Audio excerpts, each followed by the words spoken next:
Good morning friends, তোমরা সব আশা করি খুব ভালো আছো। চিন্তা নেই, এরপরে কিন্তু বৃষ্টি শুরু হয়ে যাবে মানডে থেকে আশা করছি। তো আমি দেখো কড়াইটা কী জন্য দেখাচ্ছি জানো, এই দুধের প্যাকেট দিয়ে আমি দই করব। আমি যদি কম পড়ে এই দুধের প্যাকেট থেকেও নেব। তো দই ঘরে দই বসাবো, কারণ রবিবার হলেই একটু দই দই খেতে মন করে। তো দেখি, চেষ্টা করে দেখি। কর্নফ্লাওয়ারও দিতে বলছিল একটা ভিডিওতে, আমি দেখেছি। তা আমি কড়াইটা বসিয়ে এখানে কি করলাম জানো, চিনি দিয়ে আমি চিনিটা ওই লাল কি বলে ওটাকে, লাল করে যেটা ক্যারামেল, ওইটা তৈরি করব। তো তার জন্য আমি চিনিটা দিয়ে দিচ্ছি। আমি বিশ্বাস করো, আমি জীবনেও কোনো দিন ঘরে এরকম মিষ্টি দইটা করিনি। মানে এমনি টক দইয়ের নিয়ে আসি যেটা কিনে, তার মধ্যে দুধ দিয়ে দিয়ে টক দই জমে যায়, কিন্তু এরকম আলাদা করে করিনি। তো আমার মিষ্টি দইটা বাজারে কিনে প্রচণ্ড খাওয়া হয়। এখানে আমাদের নবদ্বীপের তো মিষ্টি দই খুব দারুণ পাওয়া যায়, কিন্তু কি বলতো, একটুখানি কন্ট্রোল করি মাঝে মধ্যে যে না, খাবো না বাইরের জিনিসটা। কারণ এতটা চেহারাটা যদিও আর কমানো যাবে না, আমরা হাজব্যান্ড ওয়াইফ দুজনেই খুবই মোটা হয়ে গেছি। তো দেখো আমার কিন্তু এই কালারটা চলে এসছে, তো এত মোটা হয়ে গেছি, ওই জন্য বাইরে খাবারটা একটু অ্যাভয়েড করার চেষ্টা করি। তো দেখি বানিয়ে আজকে কেমন হয়। তো যাই হোক, এটা কালো হওয়া চলবে না, কারণ পোড়া লেগে গেলে বাজে হবে খেতে। তো আমি অফ করে দিয়েছি, আর সমানে নাড়তে হবে, নাহলে কিন্তু কালো হয়ে যেতে পারে। তারপরে এইদিকে আমি গরম জলটাতে দুধ গুঁড়োটা নিয়ে, আর এটাতে দেখছো চায়ের সসপ্যানটা আমার কালো কেন, আমি চা খেয়েছি সকালবেলা উঠে, চা খাওয়া হয়েছে। আর এটাও করতে করতে তখন 11টা 11:30 বাজে। তো ভাবলাম দুপুরের বেলায় খাবো ভাতের পরে, কিন্তু খাওয়া হয়নি, কারণ জমেই নি, তো খাবো কী করে।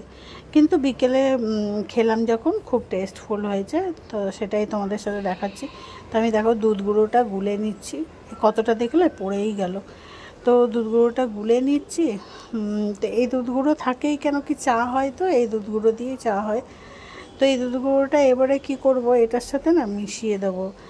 আর আমি ভুলে গেছিলাম একটু টক দই ওর সাথে মিশিয়ে দিয়েছিলাম, ওটা আমি দেখানোও হয়নি, আর ভুলেও গেছিলাম দিতে প্রথমে। লাস্টে ওটা আমি মিশিয়েছি, খুব ভালো করে ফেটিয়ে নিয়েছিলাম টক দইটা।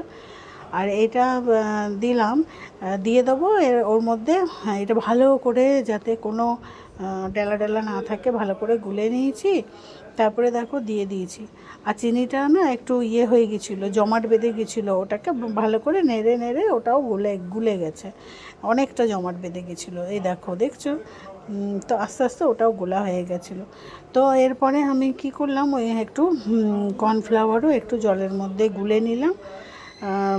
তো এই জলের মধ্যে ভালো করে গুলে নিতে হবে, যাতে কোনো রকম বেলা না থাকে। তো এইটাও দিয়ে দিতে হবে। এটা আমি দেখলাম, এটা আমি জানতাম না, এটা দেখলাম, এটা দিলে অল্প একটুই দিয়েছে, বেশি দিইনি। এটা দিলে ভালো জমাটটা বাঁধে। তো এটাও দিয়ে দিয়েছি, আর একটু চিনিও আমি দিয়েছি। তো চিনি দেওয়ার পর তারপরে করেছি আমি, টক দইটাও আমি মিশিয়েছি, সেটা আমার দেখানো হয়নি।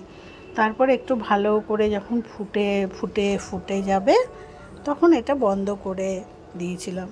তো তোমরাও কিন্তু এরকমভাবে করে দেখবে। ঘরেই দই বানিয়ে খাওয়া ভালো মাঝে মধ্যে, কারণ দোকান থেকে সবসময় কেনাটা উচিত না, ওরা তো অনেক কিছুই কেমিক্যাল দেয়, ঘরেরটা বরঞ্চ ভালো। তো আমার দেখো হয়ে গেছে, আর আমি একটুখানি ঠান্ডাও করতে দিয়েছি। তো এবারে আমি কি করব, যেটা করেছিল ওরা, কড়াইয়ের মধ্যে মানে গরম জল বসিয়ে তার মধ্যে বসিয়েছিল, তো আমিও বসিয়েছিলাম, কিন্তু মানে আমার চান করারও সময় হয়ে যাচ্ছিল। তার জন্য আমি কি করেছি, বেশিক্ষণ তো বসানো হয়নি, আর নরমই ছিল, শক্ত হয়নি। দিয়ে আমি না কি করেছিলাম, ডিপ ফ্রিজে ঢুকিয়ে দিয়েছিলাম, একটু ঠান্ডা হয়ে ডিপ ফ্রিজে ঢুকিয়ে দিয়েছিলাম। তো দেখো আমি কড়াইটার মধ্যে বসিয়ে ঢাকা দিয়ে বেশ অনেকক্ষণ, তাও মোটামুটি 15-20 মিনিট তো করেইছিলাম। জলটা একটু কমিয়ে নিচ্ছি।